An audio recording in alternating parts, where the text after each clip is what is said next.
Welcome to the weekly Avalanche Safety Report. I am here with Brian Lazar from the CAIC. How you doing today, Brian? I'm doing well. Thanks, Alan. How about you? I'm doing great. Thank you. A lot more avalanche activity. Let's jump into it. Yeah, the good news is it's the avalanche danger is continuing this, slowly easing of the hazardous conditions. We're starting to see more yellow come onto the map, which means moderate avalanche danger. And the key take-home message from this week is moderate danger or yellow on the map does not mean safe. And I kind of want to show you why. Essentially, we've come out of this long period, almost a month, where we've seen large swaths of particularly the northern and central mountains sitting at considerable avalanche danger, or level 3 of 5.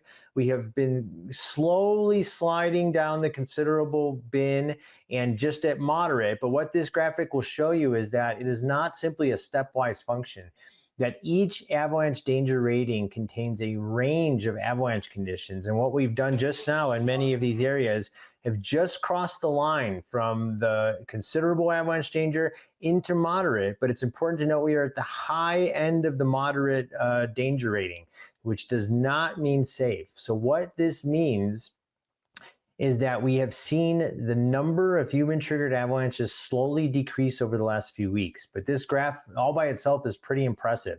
Since about Christmas, we've only seen one day, and that was on Christmas Day, without a large human-triggered avalanche somewhere in the state. That's a long run of constant avalanche activity, even for Colorado. And what makes this worrisome is a huge portion of these avalanches were triggered remotely or from a distance, many of them from below the slope.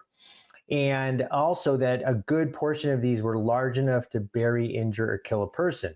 So this is good. This is indicating that avalanche conditions are slowly becoming more stable. It's getting a little bit harder to trigger avalanches.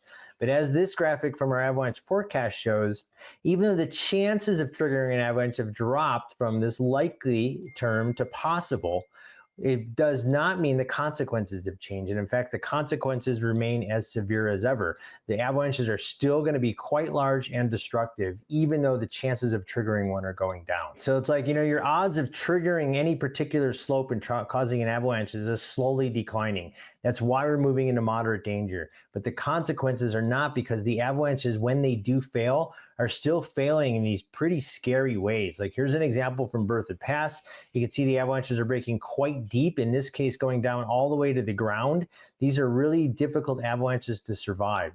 And so as we move into the weekend, you can see Colorado here in the red box, we're gonna see some more snow. This snow starts to pile up on Friday night and through Saturday, trickling out by Saturday night.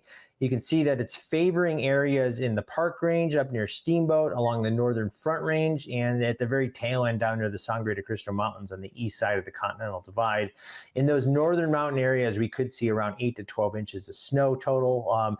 That could very well bump the danger back up to considerable in those northern mountain areas, but I cannot emphasize enough that in the large portions of the central and southern mountains that might sit at moderate danger, I know people have got pent-up demand. It's been really dangerous conditions for about a month now.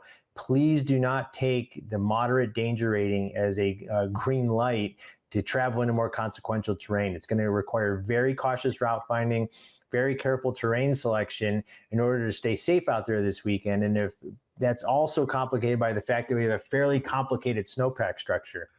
You can always stay up to date with the latest forecast at colorado.gov/avalanche. Enjoy the backcountry and be sure to stay alert and stay safe.